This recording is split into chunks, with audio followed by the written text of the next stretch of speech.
The Dodgers made a trade on Wednesday. Not quite the names we're looking for, but is there something to when Andrew Friedman makes a trade? Is that he is always going to win? We'll talk about that. The MLB website put out a power rankings, and the Dodgers are not number one. Do we have an issue with that? And somebody has predicted Walker Buehler to win Cy Young. Is that something that could happen? We're going to get into all that, so make sure to get Locked On Dodgers.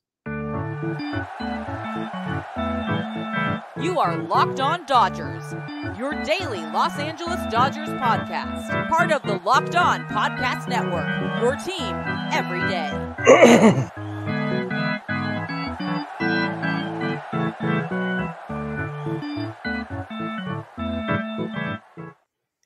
Yo, Dodger fans. Welcome to Locked On Dodgers. We are part of the Locked On Podcast Network, the number one local sports daily podcast network. Locked On, your team every day. Today's episode is brought to you by FanDuel. Make every moment more. Right now, new customers get $150 in bonus bets with any winning $5 moneyline bet. That's $150 if your team wins. Visit FanDuel.com/locked-on to get started.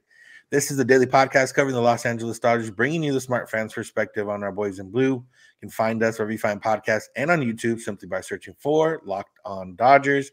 And if you want to become an everydayer, that is someone who listens or watches every day, you just have to listen or watch every day. Remember, we're on YouTube or wherever you get podcasts. If this is your first time listening or watching, welcome. I'm Vince Samperio, joined by my co-host, Jeff Snider. And we're both lifelong Dodger fans that have been covering the team for quite a while now in different capacities for different outlets. But we're here with Locked On Dodgers now.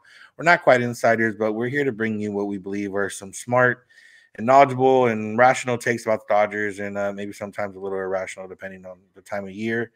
And we're here to talk about the Dodgers again today. There was no groundbreaking news, but the Dodgers did complete a trade. Bryan Hudson, who was designated for assignment last week when they officially signed Yoshinobu Yamamoto, the Dodgers would have 10 days to either trade him or release him or outright him.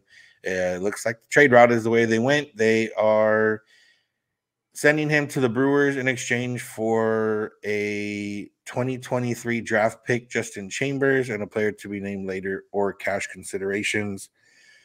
As we know, Hudson pitched a little bit for the Dodgers last year. Did really well for OKC last year, but just didn't have the room on the roster, especially when they needed, especially without a trade happening to open up the spot for Yamamoto.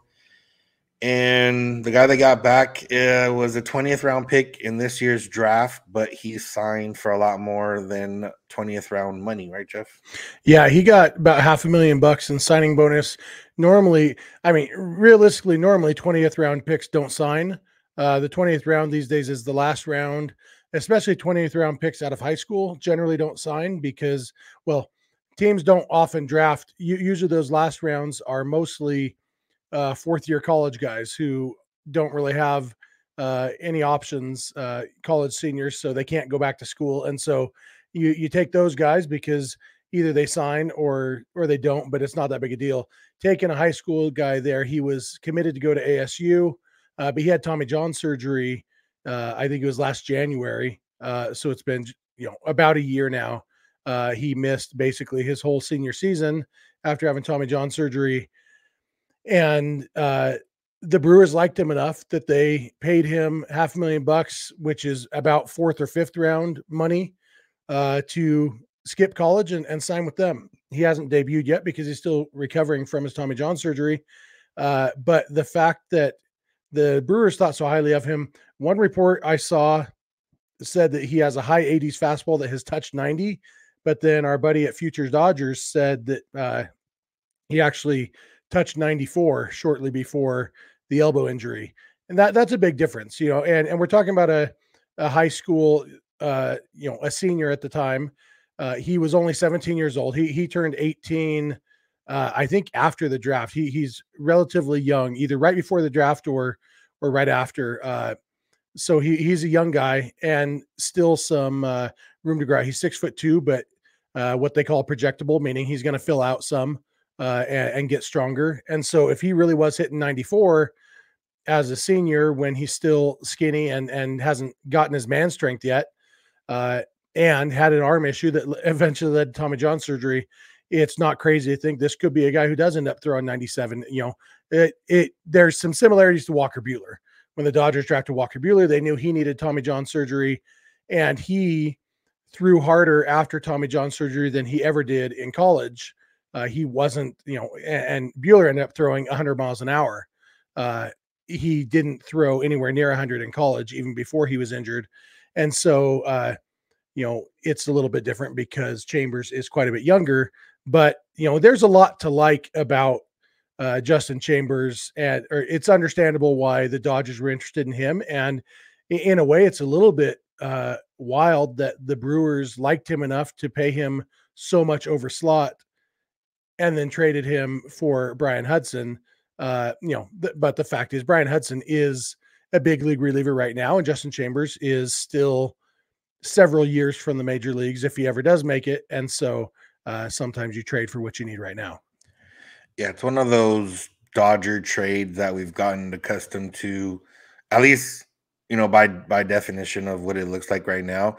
They traded somebody that had no value to them on the roster, not enough to stay on the roster, for a guy that was, by some accounts, number one left-handed high school pitcher coming out of high school, going into the draft, guy that got 4th or 5th round money, and the guy that bypassed school in order to join the big league rank or the professional rank. So on its head like that, when you read it, it looks like one of those where a few years down the line we're going to be like, oh man, the Dodgers got or Justin Chambers for Bryan Hudson, similar to River Ryan for Matt Beatty, and back more Chris Taylor for Zach Lee in a different sense. So Nick it looks Frosso. like one of those. Yeah, Nick Frosso. Yeah, it looks like one of those trades. And I guess for us, it's kind of like we are very appreciative of Andrew Friedman even before this past offseason and everything like that. But now it seems like he's gonna get his flowers for every single deal they make, regardless of anything, without really knowing. And not that this trade won't work out, but it's just funny how kind of the narrative has shifted a little bit, where it was before there was people praising Friedman for these types of trades, but then there were still people that just didn't care to either mention it or anything. And now it looks like universal praise, and all the Dodgers got to steal when probably nobody had heard of Justin Chambers before the trade.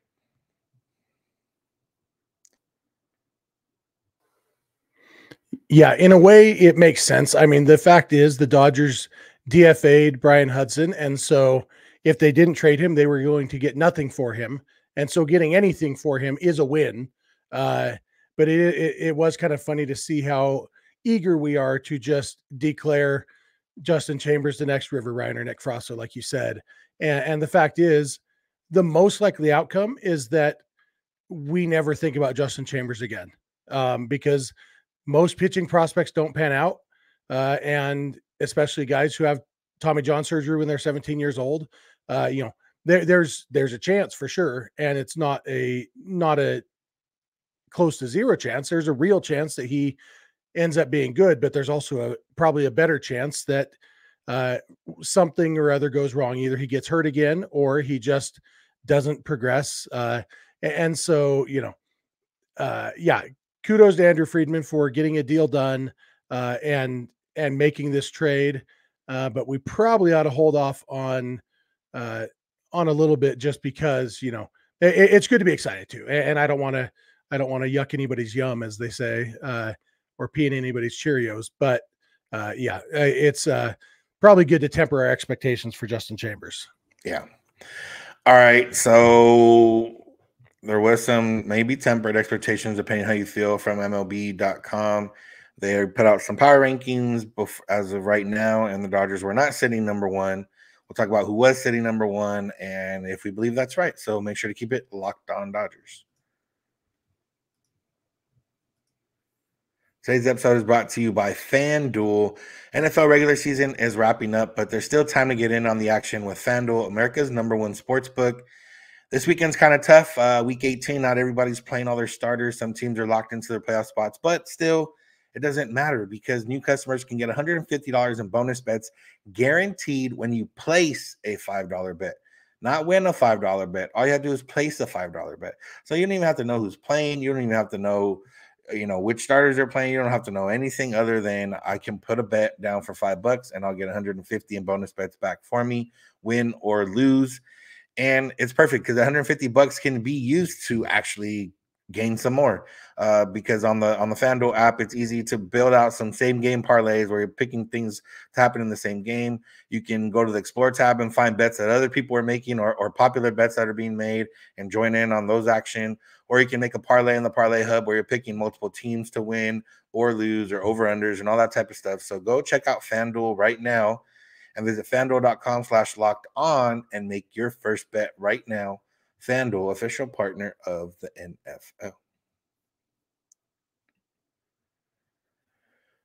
We want to thank you for making Locked On Dodgers your first listen of the day. If we're not your first listen of the day, check us out. If you have time in the morning, whether you're going to work, getting ready for work, getting ready for school, getting your kids ready for school, making breakfast, going to the gym, whatever the case is, we're here for you about 30 minutes every Monday through Friday.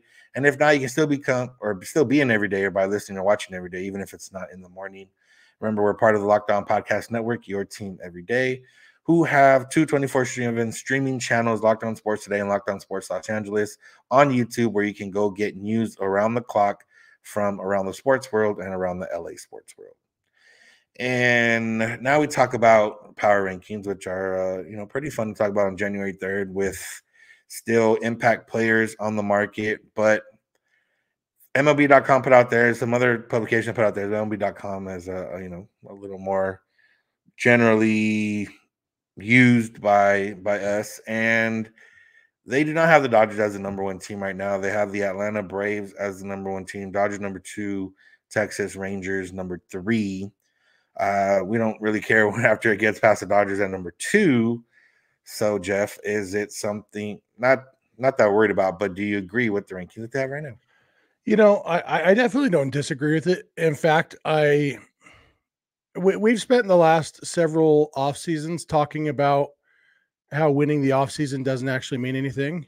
And so I think it's good to temper expectations again here. Maybe that's my theme for today, is tempering expectations. I do expect the Dodgers to be the best team in baseball this year, but I also, I don't necessarily want all of that target on their back right from the start. And the fact is the Braves were a better team than the Dodgers last year. And the Braves have added Chris Sale. They've added, who else did they add? Jared Kelenic. So they've been making some moves. The Braves are going to be really, really good. And I am perfectly fine with the Braves being the team that everybody's looking to dethrone, at least right now. And the Dodgers can, wait until they're, 84-1 at the All-Star break or whatever it is.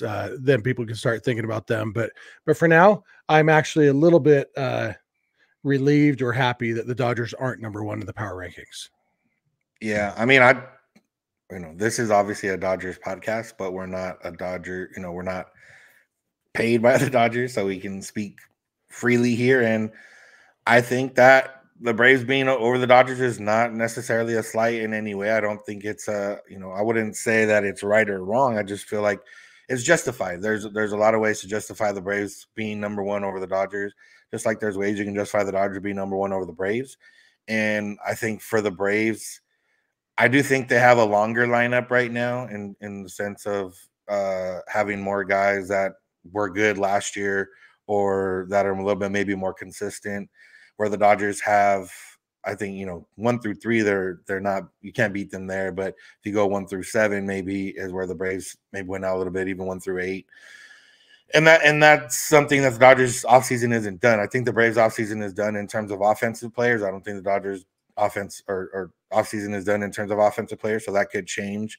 On the pitching side, they both have their issues. And I think the Dodgers bullpen might be slightly better than the Braves bullpen, but the Braves also have guys that they got this offseason that could help out, especially, they've done a good job with bullpen in the past in terms of finding these guys that maybe aren't as heralded, kind of like the Dodgers, and putting them in good spots. And, last year that might have been their weakest spot starting pitch ended up being weak because of injuries and everything else going into the postseason. But, bullpen was kind of their weakest spot. Everyone thought going into it. So, yeah, I don't see an issue with it. And as we know, on paper and rankings and everything else, doesn't matter when it comes down to it in terms of teams playing each other in October. But what else are we going to talk about on January 3rd when nothing else is going on? Yeah, it is interesting to see where the rest of the National League West lines up. The D-backs obviously took out the Dodgers last year and made it to the World Series. They are ranked number 9 here, behind the Yankees. I find that a little bit interesting. I mean, the Yankees did add Juan Soto. That's definitely a big deal. I wonder if D-backs fans are feeling a little bit disrespected. But the fact is the D-backs overperformed last October. They probably weren't a World Series quality team. They were probably quality-wise somewhere between the 84-win team that they were in the regular season and then the team that went to the World Series. And the Yankees were probably better than the team that finished with 82 and 80 or something last year. So not crazy.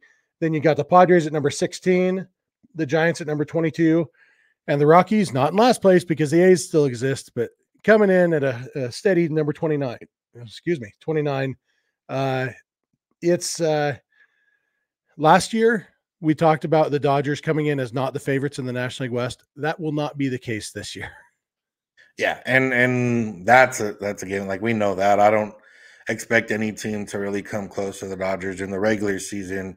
And it's one of those where, we've seen that before and we've had that happen before.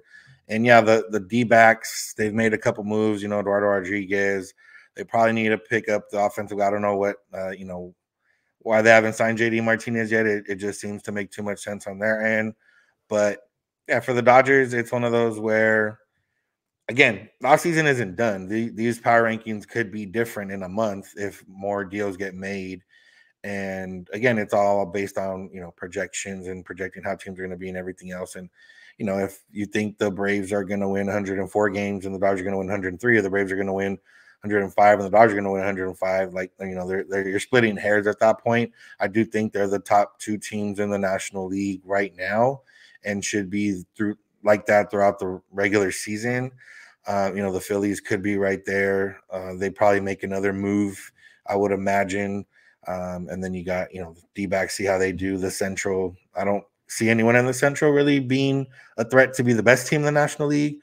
But, you never know who will emerge from there. The Reds made some decent moves that if their young guys step up, they could, become a threat at the very least.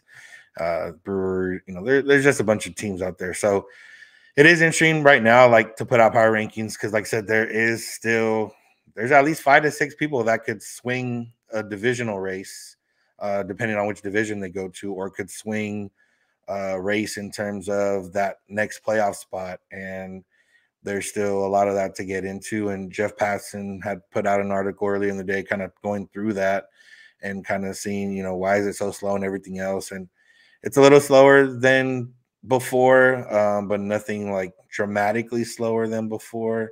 If we get here another 3 weeks into it and some of these guys haven't signed, then we'll probably see more think pieces about that.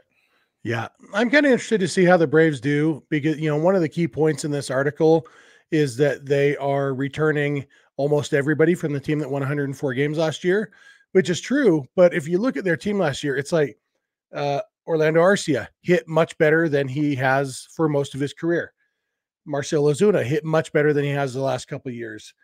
Michael Harris was terrible for the first half of the season, then on fire the second half of the season. Which one is the real Michael Harris? So there's quite Sean Murphy too. Was really good the first half and then struggled quite a bit the second half. So even though, and then there's Eddie Rosario, who has turned into a pumpkin more times than I can count in his career. So while they're returning the same team, they don't necessarily have much depth beyond their starters. And obviously everybody expects Ronald Acuna and Ozzie Albies and Austin Riley and Matt Olson to be awesome. But beyond that, there are definitely some question marks. And so the Dodgers have different question marks and probably bigger question marks. But I definitely think that the Braves are a team with a lot of potential for some regression if one or more of those guys have serious regressions to what they've been more recently. Yeah. There was more predictions from MLB.com. This one specifically about awards, and it has Walker Buehler winning Cy Young in 2024. How do we feel about that? How did he come to that conclusion? We're going to get into that, so make sure to keep it locked on Dodgers.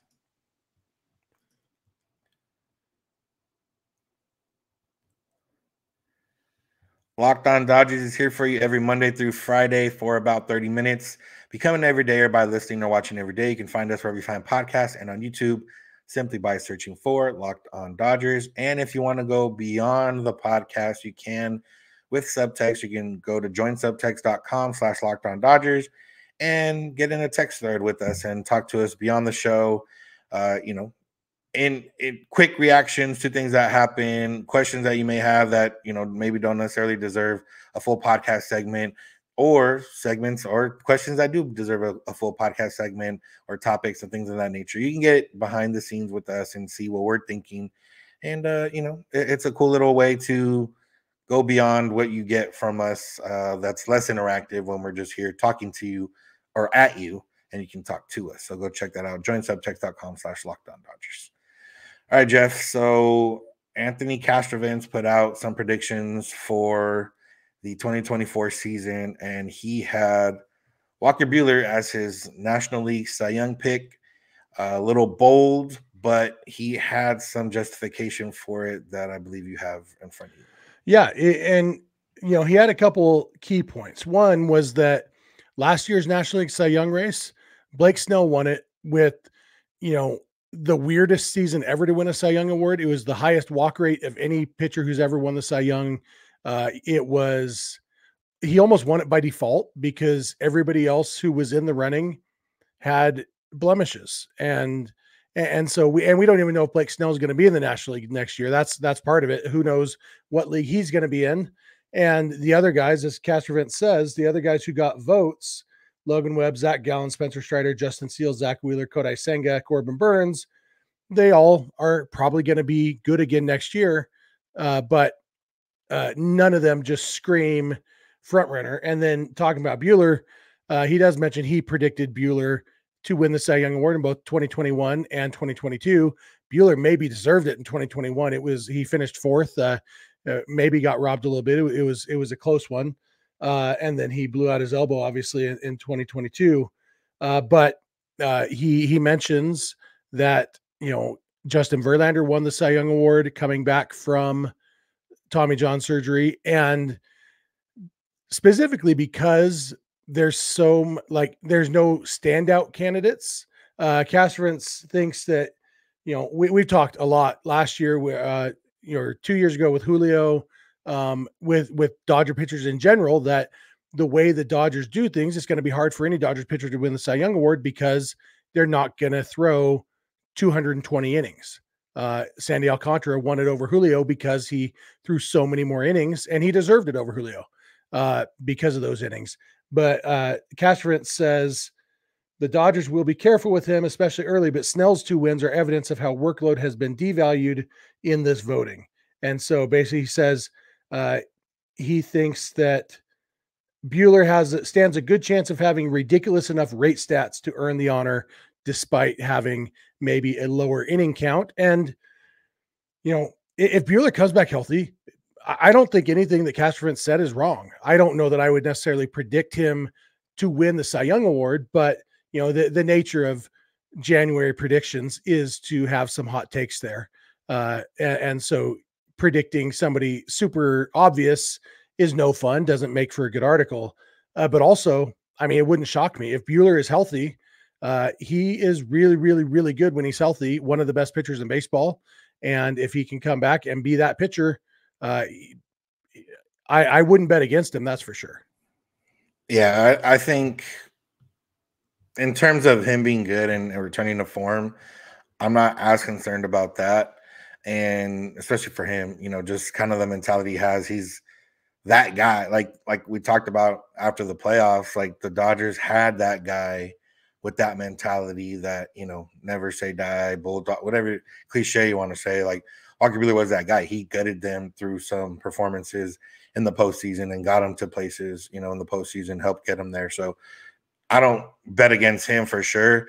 I would bet against him having enough, like even with the lowered amount of innings that, Blake Snell had last year to win it. He mentioned Justin Verlander in 2022, I think had 175 innings. I don't know if the Dodgers let Walker Buehler throw 100, even 150 innings, and not in the sense of like once he gets going, I don't think they're going to slow him down, but I don't know how long they're going to take to let him get going. Like if they're going to slow play him through April, through May, are they going to have him on a strict pitch count early in the year? They're going to have him on a, innings count, whatever the case is. That's where it would go awry for me in terms of picking him. But yeah, the stuff I would bet against him in that sense.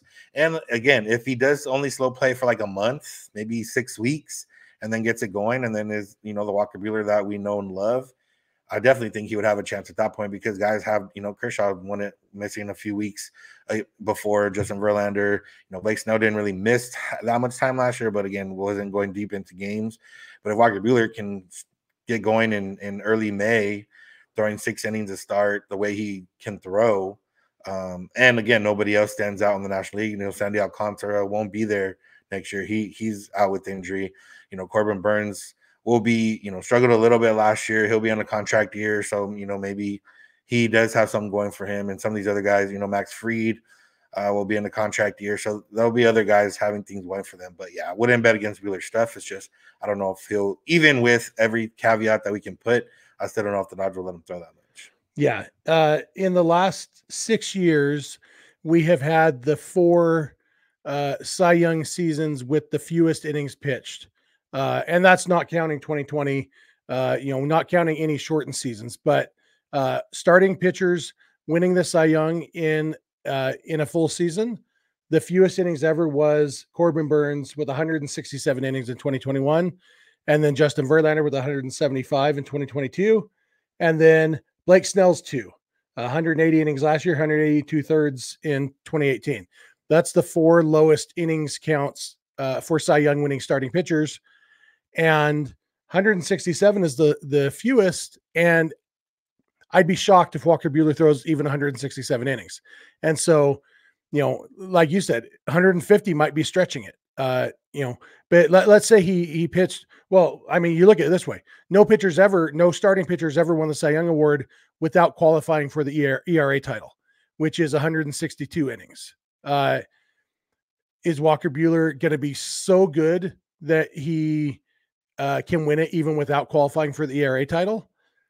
That seems unlikely to me. And so, I mean, he would have to be like so much better. If he gets to 150 innings, he'd have to have an ERA under 2, I would think, to even get consideration, unless all these guys we're talking about, Gallen and Burns and all of them just crap the bed. They all have ERAs of 3.5. Obviously it's a comparative award. It's not how good are you, it's are you better than the other guys. And so a lot of this does depend on how good the other guys are.